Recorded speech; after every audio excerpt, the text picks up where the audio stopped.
कीजिए। कब तक हम समाज से लड़ते रहेंगे, कब तक हम इस भ्रष्टाचार को सहते रहेंगे। मैं कोई भ्रष्टाचारी नहीं हूँ माननीय मुख्यमंत्री, क्योंकि जो समय हमें पढ़ने में लगाना चाहिए और आज हम लोग आकर रोड पर बिता रहे हैं। कैसे कैसे एक एक रुपया हम लोग को जोर कर मिल रहा है पढ़ाई करने के लिए, लेकिन हम लोग उस पैसे से किस तरह रेट देकर कैसे कैसे रूप हम लोग यहाँ तक आ रहे हैं कि सिर्फ हमारे माननीय मुख्यमंत्री को ये सुनेगा या नहीं सुनेगा, क्योंकि वो तो कदम उठा ही सकते हैं, आपके सिवा कोई हमारा नहीं सुन सकता है। आप तो इतना हम लोग कृपया माननीय मुख्यमंत्री आपके पैर पड़ रही हो, हम लोग के बात को आवाज उठाइए माननीय मुख्यमंत्री। और क्या कीजिए कि एक महिला यात्रा निकालिए, उसको भी हम सभी बहने भाई सब लोग मिलकर जाएंगे। यदि हम लोग यदि कुछ भी करेंगे, हम लोग कुछ आंदोलन में ऐसा कुछ नहीं करेंगे जिससे कि इस समाज को प्रभाव पड़ेगा। बस आप तो जानते ही हैं कि बेटियां किस तरह घर से निकलती हैं, घर से प्रेशर आ रहे हैं इस उम्र में शादी करने के लिए, घर से प्रेशर आ रहा है, अब नहीं होना चाहिए, और समाज का ताना सुनते हुए हम लोग यहाँ पर आ रहे हैं। घर वाले इंतजार कर रहे हैं, बस एक मौका मांग मांग कर हम लोग यहाँ पर रह रहे हैं, फिर भी कोई रहने के लिए हम तैयार है। हम लोग किस कंडीशन से आ रहे हैं आप तो खुद जान रहे हैं मुख्यमंत्री।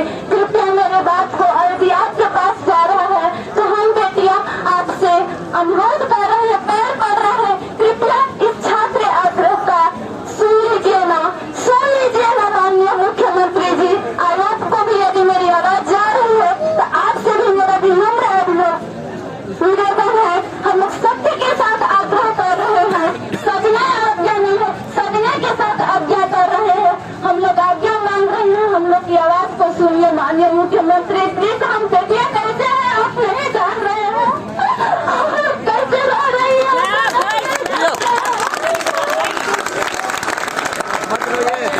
दुनिया की बेटी के संग में मिलाई, दुनिया की बेटी के संग में मिलाई, सारे विधाता काहे लिखानी पराई, विधाता काहे लिखानी पराई। जिस तरह से बीती उनकी लगन बाकी आंसू,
बेटियों को भी क्या से क्या करते रहे, लेकिन हर चीज को डर कर सहकर लड़कर घर का अजमाइश घर में कैसे रह रही है। जिसके बेटियां है वही जान रहे हैं, पिता कैसे पढ़ा रहे हैं, जिसकी बेटा बेटी है वही जान रहे हैं। बेटा मांगता नहीं है घर पे, लेकिन घर वालों ने मांगने से पहले दे देते हैं।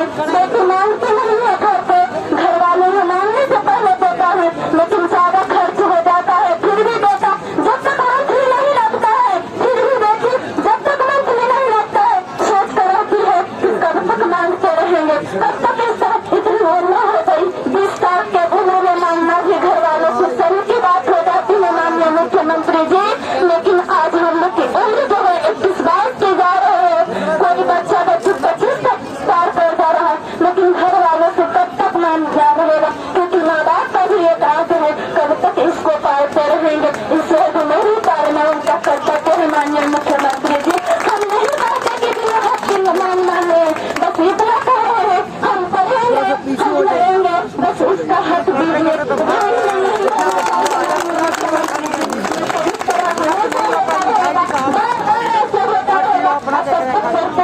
आवाज में यदि नहीं होगा तो वही घर वालों में ताने मारेंगे, वही गाँव वालों में वही समाज वालों में विरोध नहीं कर जाएंगे, तो किसी और के चुनाव किसी और बेटा को आने का दरवाजा बंद हो जाएगा। माननीय मुख्यमंत्री जी आपसे मेरा अनुरोध है, कृपया इस आवाज को सुन लीजिए माननीय मुख्यमंत्री जी। हम आपने जो तय कर रहे हैं इस तरह की माननीय मुख्यमंत्री जी अनुरोध है।